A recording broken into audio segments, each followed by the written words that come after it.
Hello दोस्तों, नमस्कार। आइए स्टार्ट करते हैं 21 फरवरी का एडिटोरियल, जिसका टाइटल है काम असेसमेंट। इस काम असेसमेंट में असेसमेंट जो शब्द है वो तो दोस्तों होगा नाउन। और ये नाउन इसलिए है क्योंकि देखिए MENT जो सफिक्स होते हैं वो नाउन बनाते हैं। जैसे आप इसको कमेंसमेंट कहते, असेसमेंट दे रखा है ना, और कमिटमेंट कहते, तो ये सारे जो शब्द होते हैं ये क्या कहलाते हैं? नाउन कहलाते हैं। तो असेसमेंट क्या होता है वो चर्चा करेंगे। पहले ये देख लीजिए कि असेसमेंट का ये मॉडिफायर है, तो ये आपका एडजेक्टिव हो गया। काम असेसमेंट मतलब बहुत ही शांत असेसमेंट। असेसमेंट क्या है? असेसमेंट का मतलब है अप्रेजल, APPRAISAL।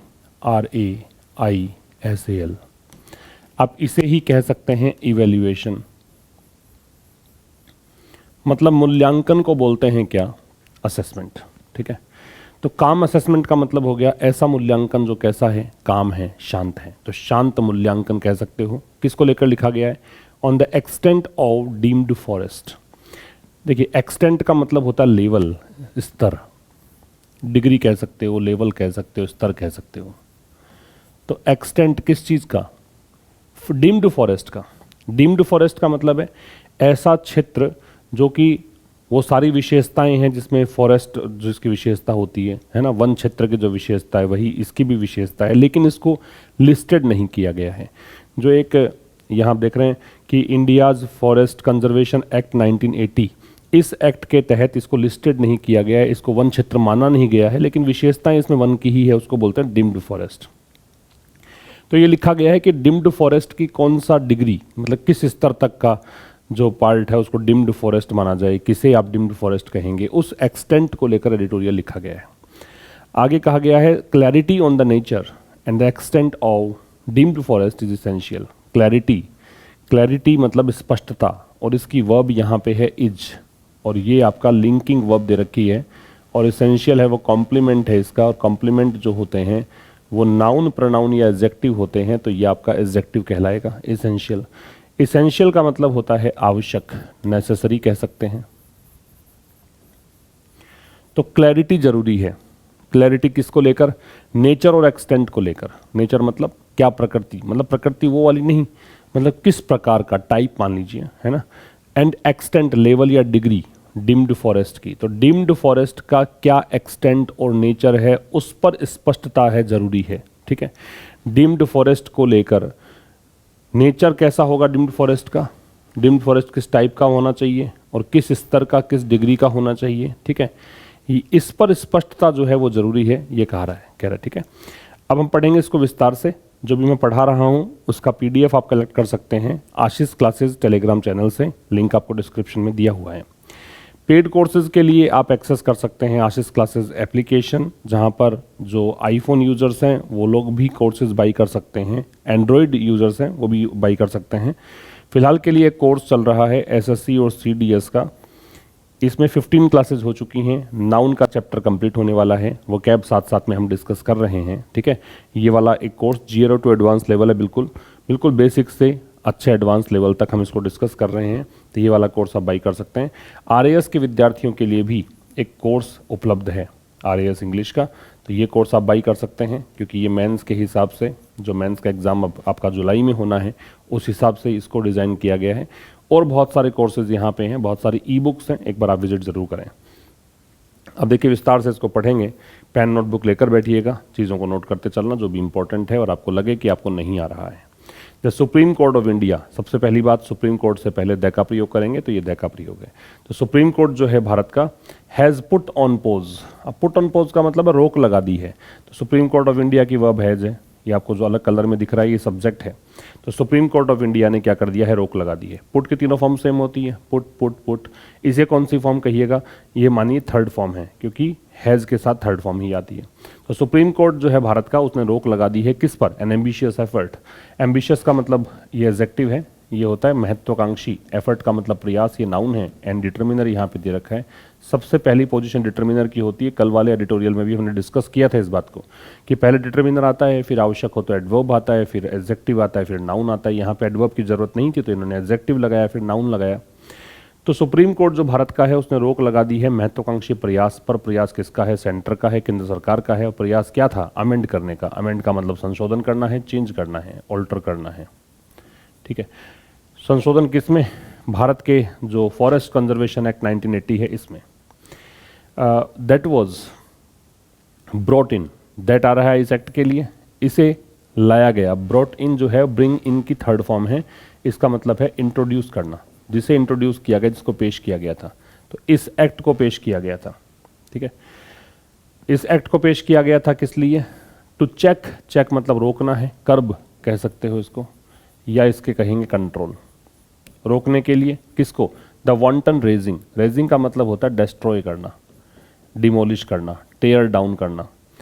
इसी का सिनोनिम लिख रहा हूं यहां पे, टेयर डाउन, TEARDOWN, इसका मतलब भी नष्ट करना होता है। वांटन जो है इसका मतलब रेकलेस है, लापरवाहीपूर्ण तरीके से, अंधाधुंध तरीके से, रेकलेस कह सकते हो, है ना। तो जो डिस्ट्रक्शन है, डैमेज है, उसके लिए यूज करते हैं। इसमें केयरलेस, रेकलेस तरीके से करते हैं, बगैर किसी की परवाह किए हुए करते हैं, तो उसको बोलते हैं वांटन। ये एडजेक्टिव होगा, रेजिंग है वो नाउन है, और रेजिंग को नाउन बनाने के लिए ING का प्रयोग किया है, वैसे रेज यहाँ पे वर्ड है। ठीक है, तो क्या करने के लिए ये इंट्रोड्यूस किया गया था?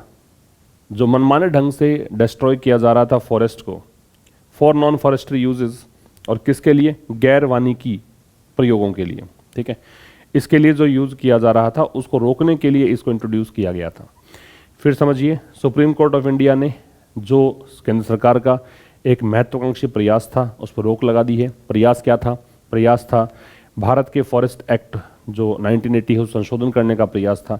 अब ये जो एक्ट था इसके बारे में दैट लगा के बताया कि ये जो एक्ट है इसकी वर्ब हो गई was brought, he passive voice है, वॉज के साथ थर्ड फॉर्म, कि इस एक्ट को पेश किया गया था किस लिए? रोकने के लिए। क्या चीज़? मनमाने ढंग से डिस्ट्रक्शन, किसका? फॉरेस्ट का। किसके लिए? नॉन फॉरेस्ट्री यूजेस के लिए, गैर वानिकी प्रयोगों के लिए।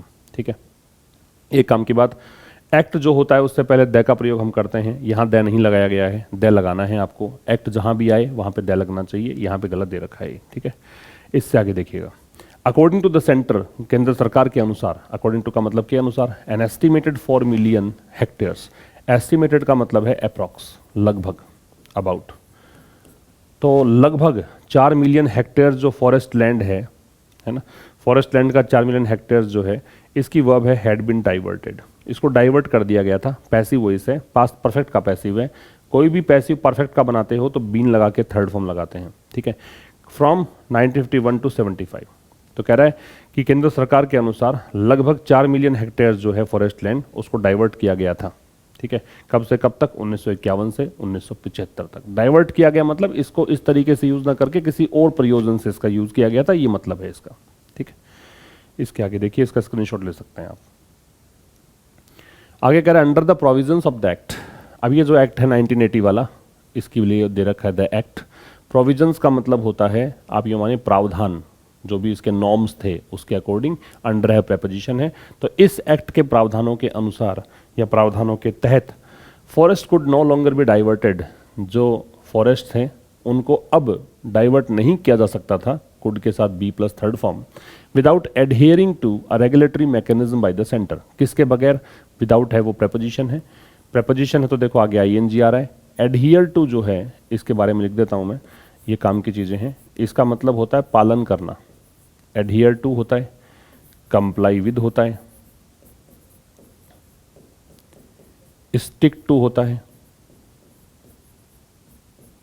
ठीक है, और एक अबाइड बाई होता है। इन सभी का मतलब क्या है? पालन करना। ये नोट डाउन करना इंपॉर्टेंट है। इन सभी का मतलब क्या है? पालन करना।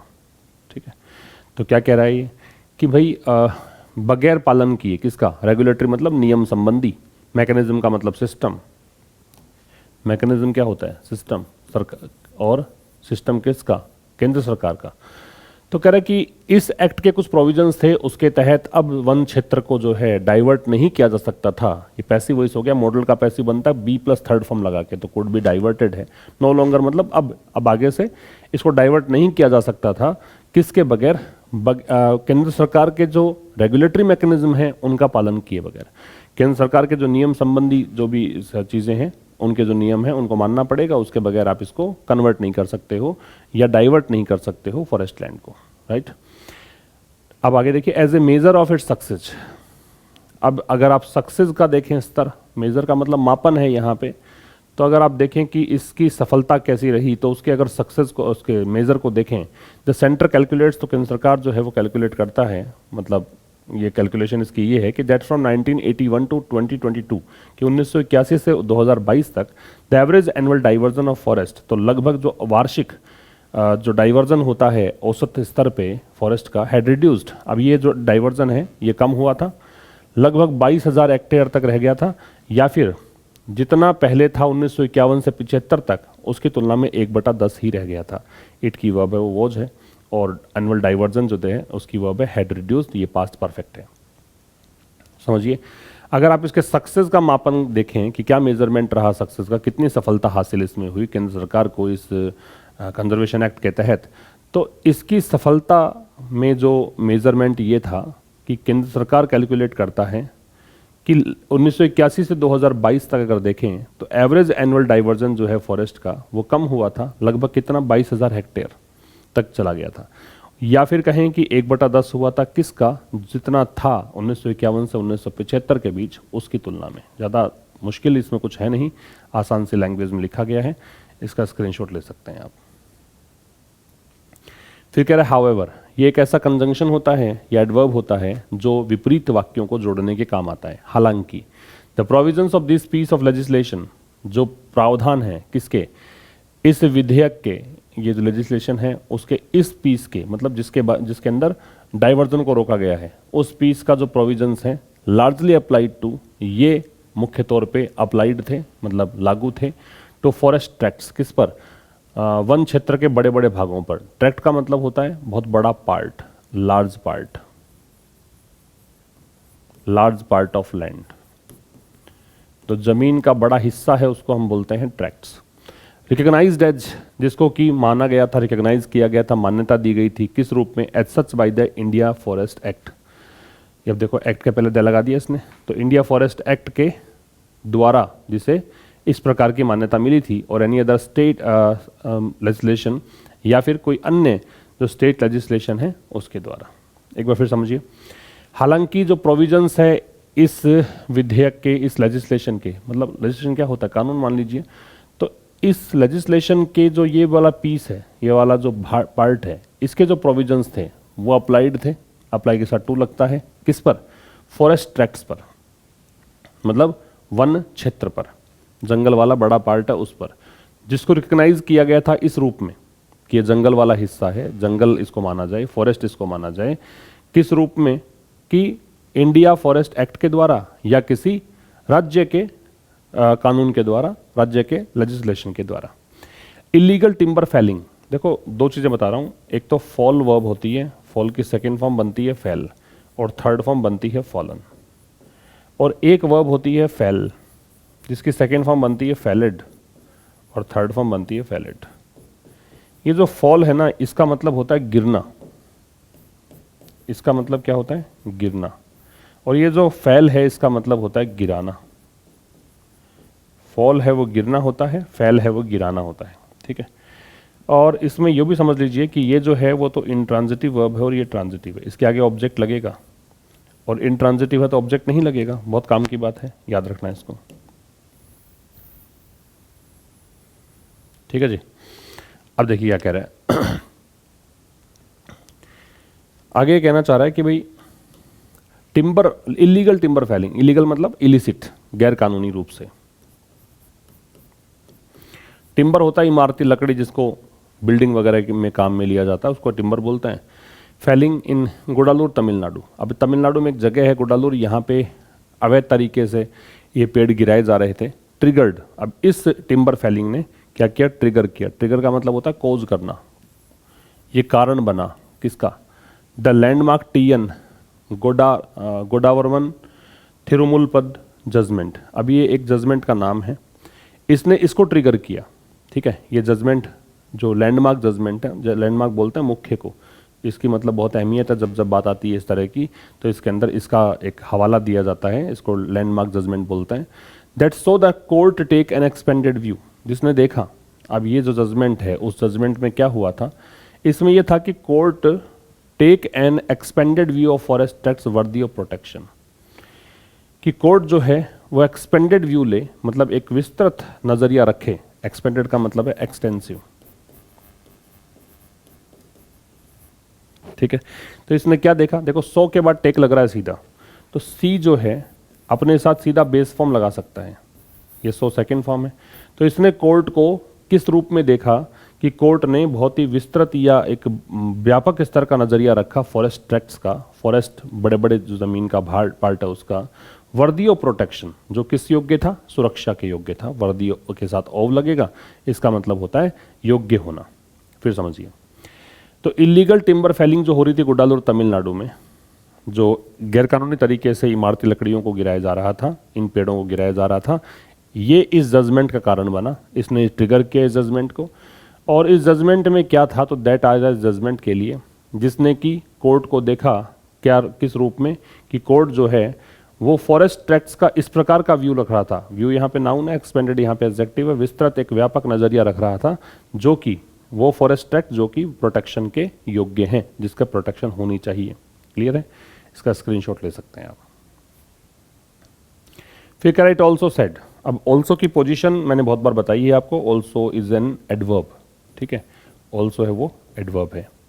ऑल्सो के बारे में याद रखिए, जनरली मैन वर्ब से पहले आता है, जनरली ये पोजीशन आप याद रखिए, ये मैन वर्ब से पहले आएगा। तो क्या कहना चाह रहा है, ये कहना चाह रहा है इट ऑल्सो सेड, इसने ये भी कहा, तो सेड से पहले आ गया ऑल्सो, इट की वर्ब सेड है। इसमें यह भी कहा that forest had to be protected irrespective of how they were classified and who owned them. अब ये उस जजमेंट की बात है, ठीक है। अब ये जजमेंट की बात है, जजमेंट में एक तो ये कहा गया था कि सरकार जो कोर्ट जो है ना, वो एक्सपेंडेड व्यू रखे फॉरेस्ट ट्रैक्ट्स का जो प्रोटेक्शन के योग्य है। दूसरा इसमें यह भी कहा गया कि forest had to be protected, forest को बचाना है, फॉरेस्ट को बचाना है। Had to plus third form had to के साथ V0 आता है, तो इसका मतलब ये है कि ऐसा करना पड़ा, ठीक है। और बी प्लस थर्ड फॉर्म है, मतलब कोई ऐसी वर्ब हो जिसमें टू लग रखा हो, उसका पैसिव बनाने का तरीका है बी के साथ थर्ड फॉर्म लगाना। तो इट ऑल्सो सेड, इसमें यह भी कहा कि forest had to be protected, forest को बचाया जाना है, बचाना ही है, ठीक है, प्रोटेक्ट करना है। इररिस्पेक्टिव ऑफ, इररिस्पेक्टिव ऑफ का मतलब होता है रिगार्डलेस, या इस बात से कोई लेना देना नहीं होना चाहिए, बगैर इस बात पर ध्यान दिए, विदाउट कंसिडरिंग हो सकता है। इररिस्पेक्टिव ऑफ का मतलब क्या हो सकता है, विदाउट कंसिडरिंग, तो बगैर ध्यान दिए किस बात का, कि हाउ दे वर क्लासिफाइड, कि कैसे उनको वर्गीकृत किया गया था, एंड हु ओन्ड देम, और किसका उस पर अधिकार है, इसके बगैर। तो इसमें यह भी कहा गया कि फॉरेस्ट को प्रोटेक्ट किया जाना है, इस बात पर ध्यान दिए बगैर कि कैसे। दे जो आ रहा है इस फॉरेस्ट के लिए आ रहा है, दे की वर्ब वर क्लासिफाइड, पैसिव वही से पास्ट इंडेफिनिट का, किस रूप में इसको क्लासिफाई किया गया और कौन इस पर स्वामित्व रखता है, हु की वर्ब है वो ओन्ड है। This brought in the concept of deemed forest, अब इसके कारण ये जो है डिम्ड फॉरेस्ट का कॉन्सेप्ट आया। दिस की वर्ब है वो ब्रॉट इन है, ब्रॉट इन का मतलब इंट्रोड्यूस, इसके कारण यहां पे इंट्रोड्यूस हुआ क्या कॉन्सेप्ट, अवधारणा, किसकी, डिम्ड फॉरेस्ट की। और ट्रैक्ट्स या फिर ऐसे जमीन के भाग, वो बड़े बड़े हिस्से जमीन के, ट्रैक्ट्स बताया the large part of land that were not officially classified, जिनको कि ऑफिशियल तरीके से क्लासिफाई नहीं किया गया है एज सच, इस रूप में, इन गवर्नमेंट और रेवेन्यू रिकॉर्ड्स, ना तो गवर्नमेंट रिकॉर्ड में है ना राजस्व रिकॉर्ड में है, रेवेन्यू मतलब राजस्व है। तो इस कारण से ये कॉन्सेप्ट यहाँ पे डिम्ड फॉरेस्ट वाला आया, या ऐसे ट्रैक्ट्स जिनको कि दैट आ रहा है इन ट्रैक्ट्स के लिए, जिनको कि ऑफिशियल तरीके से क्लासिफाई नहीं किया गया है इस रूप में, मतलब फॉरेस्ट के रूप में, गवर्नमेंट या राजस्व रिकॉर्ड्स में। स्टेट्स वर आस्क्ड, स्टेट से कहा गया, स्टेट्स की वर्ब है were asked, to constitute, constitute का मतलब होता है फॉर्म या मेक, बनाना। तो स्टेट से कहा गया क्या, याद रखिए आस्क जो है वो या तो आता है इंटरोगेटिव सेंटेंसेस में, और वहाँ पे इसका मतलब होता है पूछना, या आता है इंपेरेटिव में, वहाँ पे इसका मतलब होता है कोई काम करने के लिए कहना। तो यहाँ पे है कोई काम करने के लिए कहना, और इंपेरेटिव सेंटेंसेस में हम टू लगाते हैं, फिर इफ़ या वेदर या WH वर्ड नहीं लगाते हैं, जैसा कि हम नरेशन में पढ़ते हैं इंटरोगेटिव सेंटेंसेस में। तो स्टेट से कहा गया कि भाई आप एक एक्सपर्ट कमेटी बनाइए, एक्सपर्ट कमिटीज़ बनाइए to identify such deemed forest, किसके लिए, पहचान करने के लिए, किन की, इस प्रकार के डिम्ड फॉरेस्ट की, ठीक है। इन द 28 ईयर्स 28 सालों में, दैट यहाँ पे आ रहा है इन 28 ईयर्स के लिए। ये 28 साल कौन से हैं? That have passed since the judgment. ये 28 साल वो हैं जब ये जजमेंट आया था उसके बाद के जो वर्ष हैं 28 साल उनको गिना है। तो ये जो 28 ईयर्स हैं जो कि पास हुए हैं जजमेंट से लेकर अब तक, only A handful of states, केवल मुट्ठी भर राज्यों ने, हैंडफुल का मतलब है मुट्ठी भर, और हैंडफुल का प्लूरल बनता है तो हैंडफुल्स बनता है। कुछ वर्ड्स होते हैं जिनके अंदर फुल आता है, जैसे हैंडफुल है, ऐसे ही माउथफुल है, माउथफुल का मतलब होता है निवाला, ठीक है। स्पूनफुल है मतलब चम्मच भर, कपफुल है कप भर के, बैगफुल है। जनरली हम लोग ये देखते हैं कि फुल एंडिंग जो वर्ड्स होते हैं वो एडजेक्टिव होते हैं, ठीक है, जैसे कलरफुल, पेनफुल, है ना। लेकिन ये जो फुल एंडिंग वर्ड्स है ये नाउन है, इनका प्लूरल बनता है एस जोड़कर, हैंडफुल्स, माउथफुल्स, स्पूनफुल्स, कपफुल्स, बैगफुल्स, एस जुड़ेगा फुल के बाद में, ये ध्यान रखना है। ये मुट्ठी भर राज्य जो है उन्होंने ही क्या किया है, कॉन्स्टिट्यूट किया है, बनाया है सच कमिटीज, ऐसी कमिटियां, ऐसी समितियां, और मेड पब्लिक द एक्सटेंट, या फिर इन्होंने सार्वजनिक किया है किसका, ऐसे डिम्ड फॉरेस्ट का extent with in their territories, अपने क्षेत्र के भीतर। टेरिटरीज का मतलब क्षेत्र है, एरिया है। तो कह रहे भी 28 साल हो गए हैं जब से जजमेंट आया है, तब से लेकर 28 साल में भी केवल कुछ ही मुट्ठी भर राज्य हैं जिन्होंने क्या किया है, ये हैंडफुल ऑफ स्टेट्स की verb have constituted, present perfect है, ऐसे कमिटीज बनाई हैं या फिर पब्लिक किए हैं ऐसे डिम्ड फॉरेस्ट के एक्सटेंट को, ठीक है, अपने टेरिटरीज में। देर आ रहा है इन स्टेट्स के लिए पजेसिव एडजेक्टिव, पजेसिव जब नाउन आता है तो नाउन आ रहा है, तो इसका स्क्रीनशॉट ले सकते हैं। ये आपका एडिटोरियल हुआ आज का। अब आज के एडिटोरियल के बाद आज का ट्रांसलेशन देखिए क्या कह रहा है। मनुष्य जीवन चाहे वह सामान्य हो या असामान्य, हमेशा सफलता और असफलता के कई उदाहरणों से भरा होता है। तो सीधा सीधा सेंटेंस देखेंगे तो ये है कि मनुष्य जीवन जो है वो हमेशा सफलता और असफलता के उदाहरणों से भरा होता है। ये सेंटेंस है, बीच में दे रखा है मनुष्य जीवन चाहे सामान्य हो या असामान्य, तो मनुष्य जीवन को बोलेंगे ह्यूमन लाइफ। अब चाहे सामान्य हो या असामान्य, वेदर नॉर्मल सामान्य और abnormal,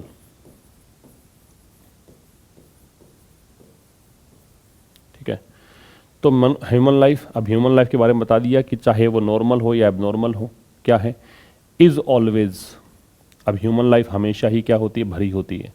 is always full of, हमेशा भरी होती है किससे, कई उदाहरणों से, many examples, is always full of many examples. अब एग्जाम्पल्स किसके हैं, सफलता और असफलता के, ऑफ सक्सेस एंड असफलता, फेलियर्स। ये लीजिए आंसर आ गया। तो ह्यूमन लाइफ वेदर नॉर्मल और abnormal is always full of many examples of success and और फेलियर, ठीक है। इसका स्क्रीनशॉट ले सकते हैं और ये आपका आंसर दे रखा है। ह्यूमन लाइफ वेदर नॉर्मल और abnormal is always full of many examples of success and failure, ठीक है जी। ये था आज के इस एडिटोरियल में। मिलेंगे अब कल एक नए सेशन के साथ, तब तक नमस्कार, थैंक यू वेरी मच।